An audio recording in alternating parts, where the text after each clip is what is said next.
छीन के रहतल छीन लेतिया दुनिया जहान से आगे सोना दुनिया जहान से छीन के रहतल छीन लेतिया दुनिया जहान से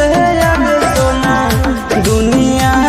जहान से जोड़ी है बनावल भगवान के दुश्मन है इंसान के आगे सोना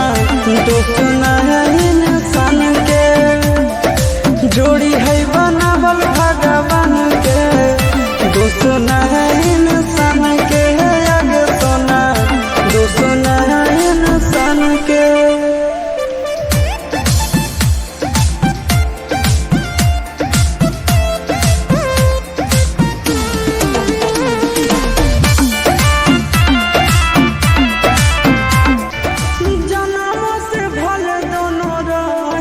साथ में कहरम तो हक विधाता के हाथ में आगे जन्म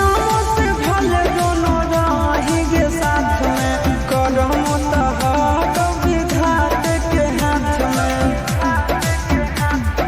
कन्हैया से मिला जैसे हमारा तो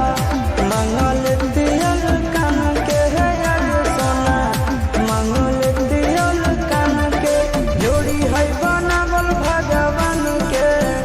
दुश्मन है इंसान के आगे सोना दुश्मन है भगवान के जोड़ी है बनावल भगवान के दुश्मन है इंसान के आगे सोना दुश्मन है इंसान के।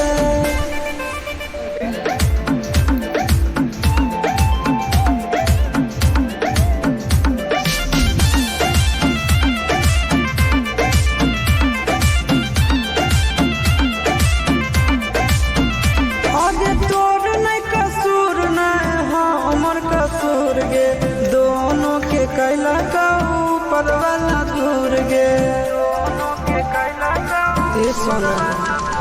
आगे तो